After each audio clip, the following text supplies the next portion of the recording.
Because seriously, I have no idea how onces had even a single penny in their wallets during Twice's rookie years. There was a time when I swear every time I looked up, Twice was somewhere doing something. Concerts, Korean comebacks, Japanese comebacks, photo books, reissue albums. These women were everywhere all the time, and JYP was working them like they owed him rent and their firstborn children.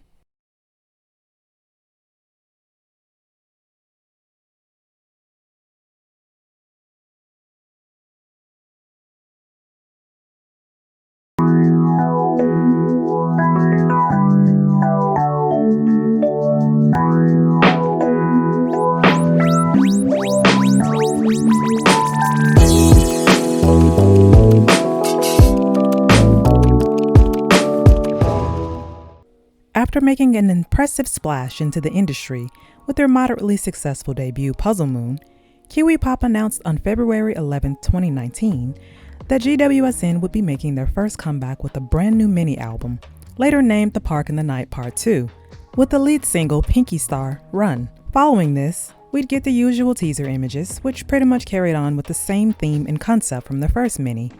As to be expected, since this would be the second mini in their Park in the Night trilogy. This whole mystical fairy-esque flower queen concept was working so well for them that there was no reason to change anything from their debut, and I was already fully on board anyway from just their music alone. So my wallet was fully opened and prepared to throw money at them. I'd initially gotten into the group with little expectation, but eventually ended up falling in love after that first EP. And that rarely ever happens for me. I don't often hop into a fandom from the get-go from just the debut album. Usually it takes a bit of recon for me to decide whether or not I'm going to fully devote energy into supporting a group that's new to me, especially if I don't have a firm read on what their company has in store for their careers, or if the company is even capable of delivering. If the company is from one of the big four, then I can at least know that I won't have to worry about them disbanding anytime soon, and that their concept will likely be something that's a bit more thought out and fully rendered. From here, it's just a matter of whether or not I like the group members and their chemistry from their variety content. If all of those things align, then I know that I'm ready to put them on my stand list. All I need is a comeback announcement and I'm good to go from here. If the company is more mid-sized, such as Starship, FNC, or Willem, who are companies that are not quite on the same level of prestige as someone like SM or YG, but they still have some very influential and notable groups on their roster sheet, then I'm inclined to dip my toes into the waters, knowing that at the very least, a group that I stand from here will likely get a consistent stream of comebacks and have some level of general support for the duration of their careers, barring no mishaps or scandals. What I won't always expect are expensive, high-caliber music videos, such as if they were under YG. Nor would I expect them to have 3 to 4 yearly comebacks, such as if they were under JYP, because seriously, I have no idea how onces had even a single penny in their wallets during Twice's rookie years. There was a time when I swear every time I looked up, Twice was somewhere doing something. Concerts, Korean comebacks, Japanese comebacks, photo books, reissue albums. These women were everywhere all the time, and JYP was working them like they owed him rent and their firstborn children. I have loved a lot of Twice's music over the years, but I could never afford to be a hardcore once, simply because I know that I would have been pushed to the brink of bankruptcy trying to support them. Okay, I'm being a little dramatic, but only a little. When I alt a group, I tend to try to support nearly everything that they do. Luckily, my current alts don't have as much content that I have to pay for in order to support them, but damn do they seem to love having comebacks together. Alright, let's get back on topic. Under the support of a Big Four company or a mid-sized company, I know that I generally won't have to worry about a group's future if I like them. But the tides do tend to get a little bit darker under the direction of a company that has no actual reputation to rely on. Even having a bad reputation would give me some idea of what to expect. If GWSN were under TS Entertainment, then I'd know that they'd likely be suing them by the end of their debut year, so I wouldn't even bother wasting my time delving any further, because I know what to expect from the get-go. Anguish and heartbreak. As stated in part 1, Kiwi Pop Media Group was relatively new to the K-pop game when GWSN debuted.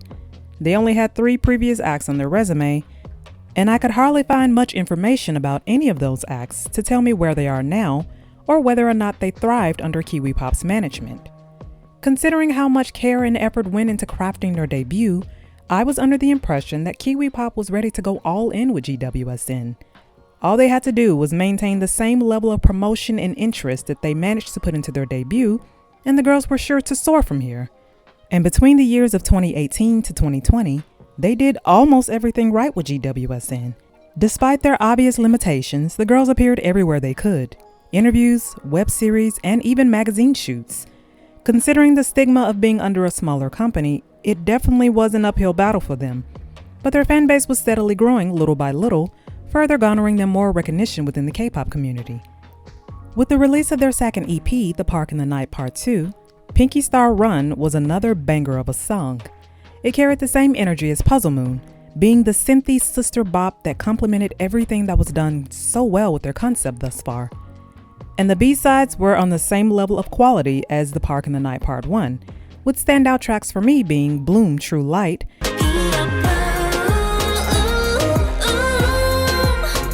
which was a beautiful follow-up to the similar sounding Yaloa, Miss Ping Pong was a genre-bending bop that incorporates so many instrumental elements that I didn't even think could sound good together, and yet still somehow did. And of course, Growing for Gru was a sweet little song with beautiful lyrics dedicated to their fandom. It was a song that I definitely could have imagined them singing as a finale to one of their future concerts. All in all, The Park in the Night Part 2 was a solid follow-up to their debut, and their music was just getting better and better from here. The EP would go on to pull in the best first week sales for them, with 4,318 copies being sold, and in total, they would go on to sell 7,703 copies. Though it was a slight bump down from their debut, the sales were still strong, signifying that they at least had a small but loyal fan base willing to support them. If GWSN were still promoting today, I'd say that they'd likely have a fan base on the same level as a group like Pixie, who have steadily grown more and more with each comeback, while still managing to build enough of a fandom to support a small US tour. Up to this point, I could find no flaws in GWSN's discography, their members, or even how they were being managed. There was a decent output of variety and behind-the-scenes content being released on their YouTube channel. Their social media accounts were being regularly updated by a company that seemed to have a grasp on how to manage their careers, and all seemed well on the surface. Their third EP, which would ultimately become my favorite in the trilogy, The Park in the Night Part 3, would arrive just 3 months later on July 23, 2019.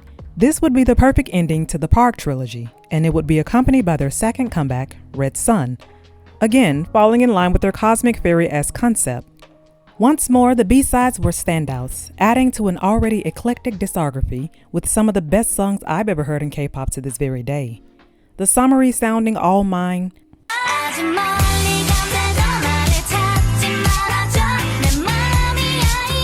the tropical Vogue-like vibes of Total Eclipse Blackout,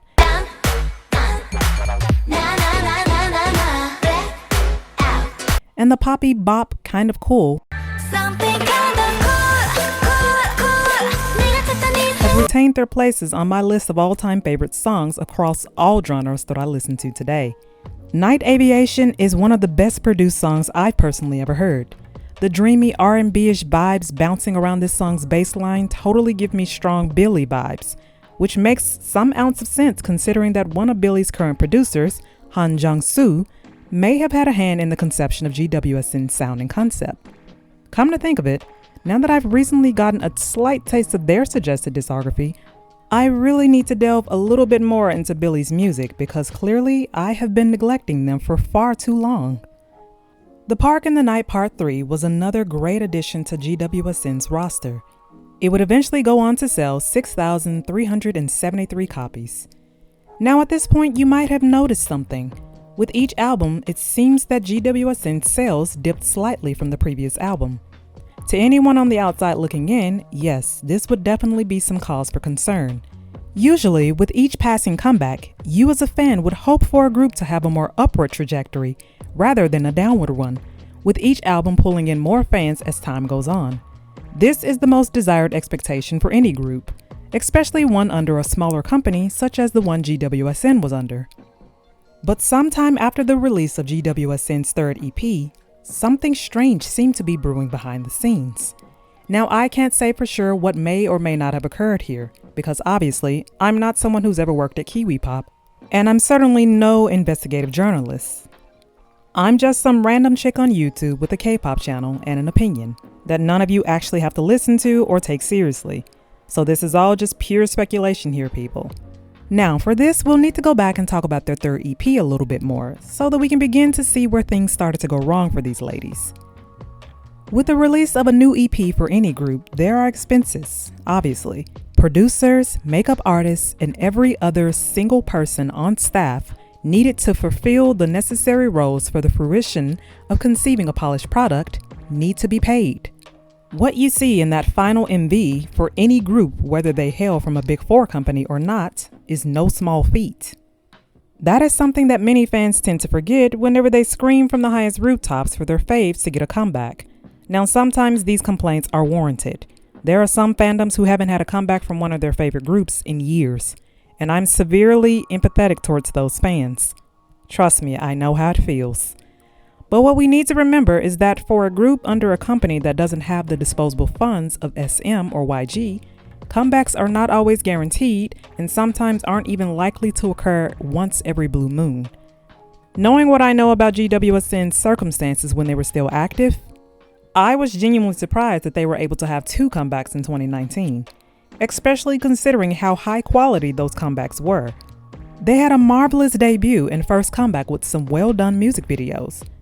So let's take a slight detour here, and I promise, we'll circle right back to my original point in a moment. Another girl group that debuted a few months before GWSN was named Saturday. They also debuted under a very small company with very few industry connections, and had a music video that was obviously made on a much smaller budget than GWSN's debut. To this day, it's pretty clear to see which group was able to garner more brand recognition in the K-pop community. Now, I've said this before, but it bears repeating. In my opinion, because obviously I don't speak for every single K-pop fan on the planet, I don't think that music videos' budget should ever matter. If a company is able to grace their group with a great song, then the MV's budget doesn't ever have to be some grand $1 million affair. There are plenty of songs that I've come to love despite their music videos being a bit on the cheaper side, because I don't think that any group should ever be judged by something that they or their company have no control over, which is often their budget. The only difference I see between Saturday's company and GWSN's company is something that should matter to all K-pop stans, and that is how they are treated when the cameras are off. Throughout the year of 2020, as the spread of COVID ravaged the world, the groups that were hit the hardest during this time were the smaller ones. So many small groups disbanded or went into an indefinite hiatus during this time. One group that I was not expecting to survive these perilous times is Saturday. These girls have been working at a major disadvantage since debut and still continue to do so to this day. I have to credit them for their resilience and drive to continue pushing onward, because I would have given up years ago. But despite their circumstances, there is one factor that I believe that they do seem to have on their side. Something that many groups, whether they're big or small, don't seem to have. A CEO that seems to genuinely care about them. On July 10th, 2020, the CEO of SD Entertainment, Saturday's company, dropped this heartfelt tweet. In it, he basically expresses his personal thanks to their fandom and then goes on to explain how hard it's been for the girls during the pandemic. Now, I'm not going to read the entire thing here, but I'll link it in the description below if you care to read it. The summation here is basically, times have been rough for the group, but SD Entertainment intends to push forth and support the girls with everything that they have for as long as they can. Now, I must remind you that this tweet was posted back in 2020. And I'll also give you a chance to stop and guess which of these 2 groups is still active today, despite the pandemic and their various company shortcomings. Go on, take a guess. I doubt it will take you very long to figure out. Now, I'm not going to sit here and proclaim that Saturday is now selling hundreds upon thousands of albums now, because that's not my point. The point is that they have a team behind them that seems to genuinely care about whether or not they eat, whether or not they have some place to stay, and they seem to have a CEO that appears to think of these girls as his very own daughters.